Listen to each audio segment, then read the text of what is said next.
Namaskaram. I've been given 15 minutes. That's a Herculean task. After reading 300 pages of the book, very closely, there's just so much one would want to share. But I shall stick to the 15 minutes. I have known Mr. Gopinath Pillai for almost 40 years now, and over the years, our relationship evolved. Pillai started off as a mentor to me, then as a colleague in organizations and on some boards, as a partner in crime, and more recently, as a friend. We didn't always agree on things. In fact, there were several instances where we disagreed vehemently, but we were always able to talk it through and, if necessary, agree to disagree. This was possible because we are both faithful to purpose and have an abiding respect for intellectual and emotional honesty. Our celebration of humor and wit helped. This was why, when asked if I could deliver the keynote review of this seminal work by Gopinath Pillai, I said yes, without hesitation. First, it is an honor and privilege because I respect him. Second, the book is by a man who is well placed to narrate the diary of a nation through his varied experiences and escapades over 65 years. Third, I know that I would enjoy reading 300 pages, which I did. I would like to start by highlighting three quotations in the book that, for me, capture the author's preoccupation and dilemma that walked with him over the years. First, in his preface, Mr. Pillai says, I quote, "I did sometimes have the worry whether all these engagements might make me a jack of all trades, but a master of none. However, I have balanced this concern by gaining as much knowledge from whatever professional framework I was working in as possible, what you might call an experience-based or insider's knowledge. People might ask for your views, but if you are not excelling in your field, they might not take you seriously." End quote. It's evident that for Pillai, credibility, relevance, and being taken seriously in matters that matter are of utmost importance. The second aspect is what I see as a struggle to balance the somewhat contradicting yet deep persuasions. On the one hand, he is a highly logical and rational man, yet he can't seem to avoid the appeal of spontaneity, of emotions, and even astrology, or a penchant for fatalism. Just before accepting a job offer in Bangkok, he consults an astrologer. Here's how Pillai narrates the experience, and I quote him. "What happens if I decide not to go to Thailand and stay here instead?" he asks the astrologer. He gazed at me calmly and answered, "You will go to jail." I could not believe it. I took a Cathay Pacific flight to Bangkok in October 1962. About 4 months after settling in Thailand, I read in the Bangkok Post that a large number of people had been arrested in Singapore as part of Operation Cold Store in February of 1963. The Malayan and Singaporean governments, taking approval from the Internal Security Council, had rounded up major leftist activists and put them in jail on the basis that they were communist sympathizers and who threatened national security. It was a profound event that shaped the early political trajectory of Singapore. A lot of my friends and former Socialist Club members were detained. While sitting in Bangkok reading the newspaper, I thought back to the astrologer's prediction about my landing in trouble, which I had never taken seriously. The experience was perplexing, and how did he know? End quote. Likewise, almost as a motive running through the book, I see Pillay striving to deconflict his latent belief in socialist values and what appears to be his survival instinct to be practical. This is what he shares, I quote him. Many of my socialist friends during this transition began to feel I had undergone a transformation, a political mind shift from socialism to capitalism. My reasoning was that a person has obligations after he marries, and the person he marries is here as witness. Looking after my family would be my primary duty now. These were friends I knew well, and to their credit, they tried to empathize with what I was experiencing. Many also held down various jobs and did not see what I was doing as strange. But I think they were perhaps waiting to see how far I would stray, how much of a capitalist I would become. Occasionally, snide remarks were made in jest, like, quote, our friend who is waiting to become a millionaire. I guess this is what it means to be a pragmatist in Singapore. Third, Pillay is essentially people-centered, be it his family, his friends, or his comrades. Right through the pages of the book, he shares powerful instances of how individuals helped him address tricky situations. People close to him gave him and continue to give him strength and remain at the core of his existence. He says it aptly, and I quote, my entire life, I can honestly say that I have been truly blessed by the trust and love of wonderful parents and good friends. In the concluding pages, he speaks with emotional authenticity and gracious gratitude. My family, through many turbulent junctures, has always kept me steady. I continue to view my decision to migrate from Malaysia to Singapore as the second best decision of my life. Marrying Shamala was the first. I live with my wife and 2 daughters in a full, happy household. My son Prakash lives not too far away from us. I'm also a grandfather blessed with 2 grandsons, Arjuna and Aditya, both of whom bring me tremendous joy. End quote. It's clear that even though Pillay has had countless work preoccupations, it was the people close to him who continue to light up his universe. Now, true to form, Pillay has provided priceless nuggets of information on what really happened behind the scenes. I'm talking about critical turning points in our nation's history, especially the earlier years. Many of us may not be aware or be able to fathom that there was an era when university students in Singapore held rallies on campus and challenged the rulers in Singapore. Pillay was intimately involved in these activities in the late 1950s and early 1960s. As a student, he joined the University Socialist Club, or USC, best known for its feisty anti-establishment stand. Pillay became its president. He was a frequent contributor of Fajar, Fajar, the official publication of the USC. The USC was significant enough for founding Prime Minister Mr. Lee Kuan Yew to become the legal advisor and aid in the Fajar trial in court in 1954. And 1954 was when the People's Action Party, the ruling party, was founded. Gopinath Pillay wrote an article for Fajar titled Kerala, Testing Ground for Democracy. The opening paragraph of his article read as follows.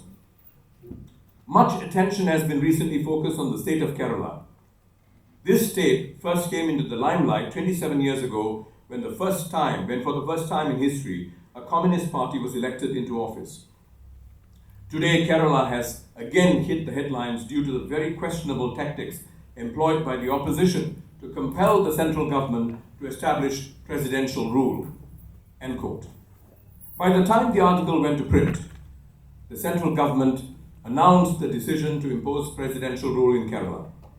Pillay changed the title of his article promptly to Kerala, Deathbed of Democracy. Singapore's economic czar in the early years, Dr. Goh Keng Swee, established Intraco in 1968. Ostensibly, it's a company, ostensibly to blaze the trail overseas and expand Singapore's trade, ostensibly. What most people didn't know is that its remit was to do unheard of things in far off places. Pillay was hired as a general manager in 1980. Evidently, it was a rite of passage for the man into the intriguing world of intelligence collection, foothold battles, pathfinding, deal-making, and smooth operations. Pillay was like fish in water. Here, as he conducted trade operations in far-flung, supposedly rogue nations such as Yemen and Gaddafi's Libya. It fed into his spirit of adventure, palpable in the passion with which he describes his work in Intraco. I quote, "We were united in our buccaneer-like spirits. We went into promising diverse foreign economies to trade, and if there was something that we wanted, we did the deals to make that possible. If there was a security problem in any country that was seen to be a deal breaker, our group was expected to step in and have a handle on the political situation. Many of the countries we traded in fell under the socialist bloc. This included China, whose trade with Singapore was restricted. Trade with other countries, such as South Africa, was restricted as well due to apartheid. Western countries treated it as a pariah. Big countries like America and Britain could release fantastic rules about which countries the international community should trade with, while they could do as they pleased whenever required." End quote. Quite a feisty man. With entrepreneurship flowing in his veins, emboldened by a penchant for taking risks, calculated albeit, Pillay started looking at doing business in India when it started opening up from 1991, when Mr. Narasimha Rao was the Prime Minister. The stars became more aligned in 1994 when Singapore's Prime Minister Goh Chok Tong was chief guest for India's Republic Day celebrations. This was in 1994. Prompted by his clairvoyant-like instincts, Pillay whispered strategically to the Prime Minister. This is how he shares the story. I quote, "Once when I was in India, I happened to cross paths with Mr. Goh Chok Tong. He shared with me his plans to visit the Golden Temple in Amritsar and asked if there was anywhere else that I thought he should visit. I suggested that he explore Ahmedabad in Gujarat.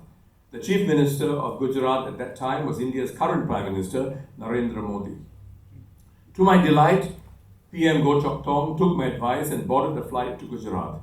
He was impressed with what he saw there. This impromptu trip helped him cement a strong and lasting relationship with Mr. Modi. Modi refers to Goh Chok Tong as the tall man of Singapore. It might not be wrong to say this helped lay the foundation for a healthy relationship between our countries, as well as a friendship that continues to this day." End quote. Soon enough, Pillay was to profit from the cordial ties between the two countries. The opportunity didn't come to him on a silver platter. He had to fight for it every step of the way with a never say die attitude. He had an enduring faith in India. Together with some close friends, Pillay launched Gateway District Parks Limited in 1994. It was an India-wide network of cold storage that went on to become a successful and highly profitable listed company. Pillay shares his journey with Gateway. It is an intriguing tale of clever deal-making and firefighting with stamina and nerves of steel to deal with the constant ups and downs, especially in the early years. In 1990, Gopinath Pillay embarked on what became a 31-year honorary and honorable career with the Ministry of Foreign Affairs in Singapore. He spent the first 15 years as the non-resident ambassador to Iran and concurrently for 7 years as the non-resident High Commissioner to Pakistan. He then served as ambassador at large till 2021. His interest in and knowledge of history and people management made him a natural trust builder, the quintessential diplomat. By this time, reading the book, I was asking myself, how is it humanly possible for anyone to juggle so many things and ensure each is done with exacting standards? Then came chapter 21 of the book, which listed yet another 5 leadership positions Pillay held from 1977 to the end of 1921. This is his justification. I quote, "On the side, I have always involved myself in what I like to call extracurricular activities. Small projects that I found interesting and which I often joke helped to keep me out of trouble. These ECAs gave me a sort of double life as I strove to fulfill the duties of my regular 9-to-5 job as ably as I could. When a person is passionate about something, he will find the time to set out and do it." End quote. In a nutshell, these extracurricular activities started with Pillay becoming the president of the National University of Singapore Society, which is the university's graduate club, from 1977 to 79. He then served as the first chairman of the largest supermarket chain in the land, NTUC FairPrice, for 10 years from 1983.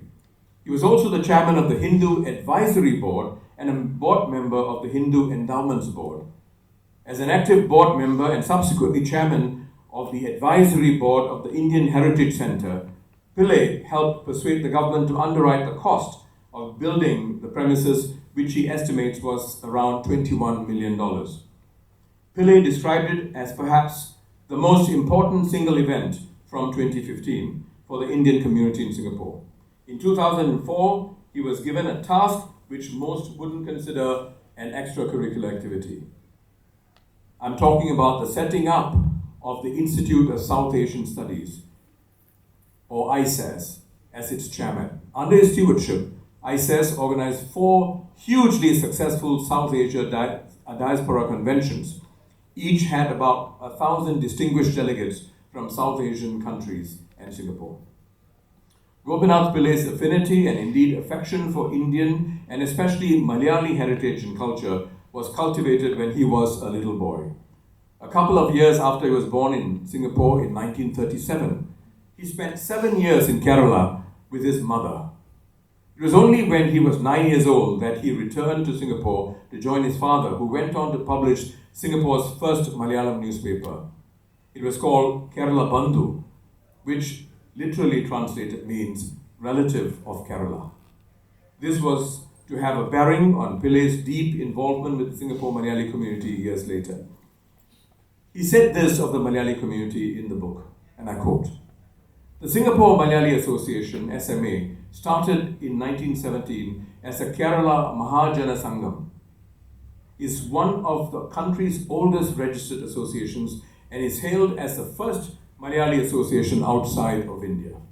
Since its founding, the group has gone out of its way to support underprivileged and low-income families with a good education." End quote. In keeping with the spirit, in 1998, Pillay helped bring together all Malayali associations in the land to have a grand Onam celebration dinner. Then DPM Lee Hsien Loong was the chief guest. At the event, the IT Services Cooperative was launched as a Malayali contribution to the Indian community. The aim was to refurbish and upgrade used PCs and then place them in the homes of families that can't afford them. The program lasted a few years with more than 2,000 families benefiting from it. By this time, the reader of the book would ask, what about the family? Just as he started the book by talking in some detail about his parents, Pillay ends the book most aptly by toasting to the anchor in his life, his family, and his wife, Shyamala in particular. Given the multitude of engagements and assignments in Pillay's life, it's evident that he would not have had peace of mind, important to a responsible man, if not for his wife taking charge on the home front. He would have envisaged that this is crucial, of great importance, having the right woman by your side when embarking on an ambitious life journey. Pillay admits that, quote, "Wooing Shyamala was the first major challenge I had to overcome. I started pursuing her as soon as I set eyes on her. End quote. I believe we can call this deterministic romance. Pillay ends the book with the same question he asked at the start: whether his life made him a jack of all trades, but a master of none. Perhaps the answer lies in his own words, and I quote, "In my time, I have been a teacher, a journalist, a businessman, and a diplomat. I have participated and invested in my cultural community. Just as there are more stories I could tell, so too do our explanations lack definitive finality. There are always more angles for looking at life. Life with family, friends, struggles, accomplishment, and community is more than the eye can see. And it is this vastness which we struggle to comprehend that keeps us optimistic, humble, and enterprising. So for me, ladies and gentlemen, Gopinath Pillai is certainly not a jack of all trades or a master of none. The contents of this book provide evidence of his unique ability to coalesce a multitude of trades and traits and gain mastery of the outcome. In the words of former Prime Minister Goh Chok Tong, I quote, "Gopi, you succeed in whatever you take on because you have the passion and you drive it with passion." Thank you very much.